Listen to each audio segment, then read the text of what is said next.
Hello बच्चों, आज हम CBSE 10th की जो बुक है फर्स्ट फ्लाइट उसकी 4th poem how to tell wild animals पढ़ेंगे। और इस पोएम की ये poem American poet Carolyn Wells ने लिखी है। कैरोलिन वेल्स एक अमेरिकन कवित्री है और ये जो पोएम है एक बड़ी ह्यूमरस मजाकिया पोएम है जो हमें सुझाती है कि जंगली जानवरों की पहचान कैसे की जाए। ये बड़े एक ख़तरनाक तरीके सुझाती है और ख़तरनाक के साथ साथ वो तरीके बड़े व्यंग्यात्मक भी हैं कि कैसे पहचान की जाए जंगली जानवरों की। आओ हम इसे पढ़ते हैं। फर्स्ट स्टैंजा पढ़ते हैं। If ever you should go by chance to jungles in the east, यदि आपका कभी मौका लगे जंगल में जाने का। कहाँ के जंगल? पूर्व के, दुनिया के पूर्व के जंगल। दुनिया में पूर्व के देश कौन कौन से हैं? जिसमें भारत भी है। एशियाई महाद्वीप दुनिया के पूर्व में आता है। अगर वहाँ के जंगल में जाने का आपका मौका लगता है, and if there should to you advance, और आप जब जंगल में जाते हैं तो आगे बढ़ते हैं। ए लार्ज एंड 20 बीस्ट, वहाँ एक विशाल 20 येलोइश ब्राउन बादामी रंग का बीस्ट जानवर। If he roars at you, यदि वह आपके ऊपर दहाड़ता है, गरजता है, तो आप समझ लेना एज यू आर डाइंग, तो आप मर रहे हो। You will know it is the Asian lion. जब ऐसा करेगा, वो आपके ऊपर दहाड़ेगा और आपको लगेगा कि मैं तो मर रहा हूँ, तो आपको पता लग जाएगा कि यह एक एशियाई शेर है। हुआ ना खतरनाक तरीका जंगली जानवरों का पहचान करने का। इसी तरह आगे बढ़ते हैं सेकंड स्टैंजा पे। और if some time when roaming around a noble wild beast greets you, और इस तरह से ही आगे टहलते हुए घूमते हुए ए नोबल वाइल्ड बीस्ट, एक नोबल का मतलब होता है यहाँ श्रेष्ठ या उच्च कुल का। जैसे जंगल में शेर या जो टाइगर है वो नोबल माने जाते हैं, और वाइल्ड बीस्ट जंगली जानवर ग्रीट्स यू, जब आपका वो स्वागत करते हैं। With black strips on A yellow ground, ground का मतलब हो गया जो उसका शरीर है या बैकग्राउंड है वो पीला है टाइगर का, और उस पर ब्लैक स्ट्रिप्स है, काली धारियां हैं।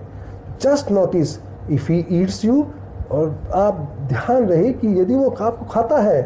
दिस सिंपल रूल में हेल्प यू लर्न, और यही एक नियम है जो आपको यह सीखने में मदद करेगा। कि क्या मदद करेगा?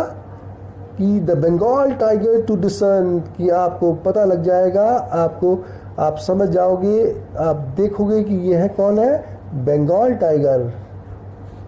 Third stanza. If strolling forth a beast you view, if strolling होता है चहल कदमी करते हुए, वही रोमिंग करते हुए और घूमते हुए टहलते हुए। फॉर्थ आगे, ए बीस्ट यू व्यू, एक जंगली जानवर को आप देखते हो। whose hide with the spot is peppered, whose hide, जिसकी खाल या चमड़ी with spots, जिस पे निशान बने हुए, धब्बे बने हुए हैं, छपके बने हुए हैं, is peppered से covered है।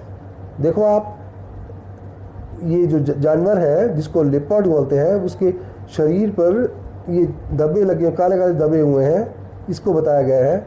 as soon as he has leapt on you, leap, leapt, जैसे ही वो आपके ऊपर छलांग लगाएगा, जब कूद पड़ेगा, you will know it is a leopard, जब आपके ऊपर कूद पड़ेगा तब आपको पता लगेगा कि क्या है, लेपर्ड। देखो कितने खतरनाक और मतलब मजाकिया तरीके हैं जानवरों की पहचान करने के। It will do no good to roar with the pain, he will only leap and leap again, और वह आपके ऊपर ट्विल का यहाँ पर इट विल का है, इट विल, इससे कुछ फर्क नहीं पड़ेगा। It will do no good to roar with the pain, और आप यदि पेन से कराओगे तो उससे कोई फर्क नहीं पड़ेगा, वह आपके ऊपर he will leap and leap again वह आपके ऊपर बार बार छलांग लगाएगा। Fourth stanza, if when you are walking around your yard you will meet a creature there. यदि आप अपने आंगन में घूम रहे हैं, you will meet a creature, या आपको एक जानवर मिलेगा, एक प्राणी मिलेगा वहाँ पर, who hugs you very very hard, जो आपको बड़ी शक्ति से, बड़े जोर से, हग्स होता है एम्ब्रेस करना, आपको गले लगाना। Be sure it is a bear, और ये ध्यान रहे कि ये कौन है, रीछ, भालू। ये BEAR बोलने में हम अक्सर बोलते हैं बियर, पर ये है bay. If you have any doubts, यदि तुम्हें डाउट्स हैं, यदि तुम्हें कोई शंका है, आई गेस, मुझे ऐसा अनुमान है, he will give you just one more caress के। और अगर आपको कोई डाउट होगा, शंका होगी, तो आपको वो दोबारा एक वन मोर केरस होता है, एक दोबारा हक देगा, वो स्पर्श करने वाला प्यार फिर देगा, तब आपको पता लग जाएगा। Next stanza, though to distinguish beast of prey a novice might nonplus. Though, यद्यपि, टू डिस्टिंग्विश होता है डिफ्रेंशिएट करना, पता करना, रिकॉग्नाइज करना, डिसर्न रिकॉग्नाइज करना, और डिस्टिंग्विश, तीनों शब्दों का फर्क का अर्थ लगभग एक जैसा ही है। Beast of prey, beast prey शिकारी, शिकारी जानवरों का के बारे में यद्यपि पता करना, फर्क करना।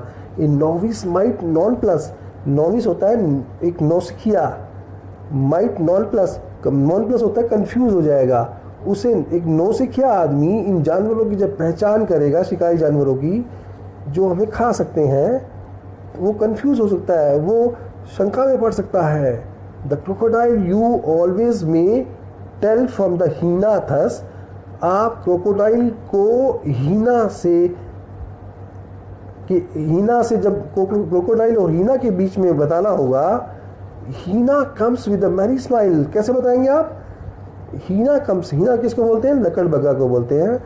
Comes with a merry smile, वो एक हंसी हुई स्माइल लेके अपने चेहरे पे आएगा। But if they weep they are crocodiles, अगर वो रोते हैं तो कौन हुए? क्रोकोडाइल्स, मगरमच्छ हुए। अगर हंसता हुआ आएगा तो वो कौन है? लकड़बग्गा, हीना। यदि वो रोता हुआ आया तो वो क्या होता है? क्रोकोडाइल्स, मगरमच्छों को कहते हैं ना क्रोकोडाइल टीयर्स। अब हम लास्ट स्टेंजा पे आते हैं। The true chameleon is small, a lizard sort of thing. Chameleon क्या होता है? गिरगिट। जो वास्तव में जो चिमलिन होता है वो छोटी सी होती है। ए लिजर्ड सॉर्ट ऑफ थिंग, छिपकली की तरह ही होती है वो। He hasn't any years at all, उसके कोई भी कान नहीं होते। And not a single wing, और कोई पंख भी नहीं होता। If there is nothing on the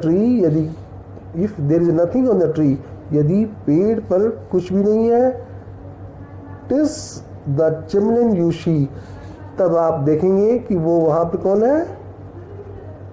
it is the चिमलिन you see, और आपको उस समय वहां पर चिमलिन और गिरगिट मिल जाएगी। देखो है ना, ये बड़े खतरनाक और मजाकिया तरीके से इस पोएम ने जंगली जानवरों की पहचान करने का तरीका हमें सुझाया है, हमें बताया है। अब हम इस पोएम की राइम स्कीम के बारे में देख सकते हैं। देखो फर्स्ट स्टेंजा में, पहले लाइन का एंड देखो आप, चांस, दूसरा वर्ड ईस्ट, तीसरा वर्ड एडवांस। चांस और एडवांस जो शब्द है ये आपस में राइम कर रहे हैं। और उसके बाद आप देखो बीस्ट, ईस्ट और बीस्ट कर रहे हैं राइम, ले है इनमें ईस्ट और बीस्ट में। उसके बाद डाइन एंड लॉयन, डाइन और लॉयन में भी राइम है, ले बनती है, एक जैसे अंत में आवाज एक जैसी आती है। तो इस अगर हम चांस को ए माने और ईस्ट को बी माने तो ए बी, फिर दोबारा ए बी और बाद में फिर सी सी, ए बी सी सी।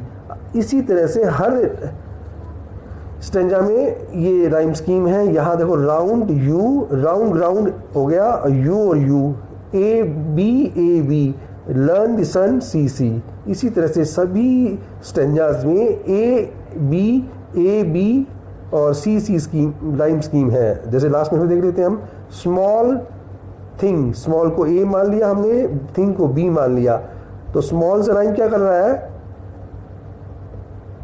अब देखो एक ये ऑल है, स्मॉल और ऑल राइम कर रहे हैं, तो ए फिर दोबारा में ए हो गया, पहला ए फिर बी फिर ए, थिंग विंग के साथ राइम कर गया तो बी हो गया, ट्री और सी ये राइम कर गया, ये सी सी हो गया।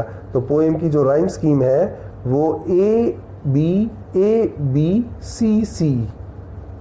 आई होप आपको समझ में आई होगी। Thank you.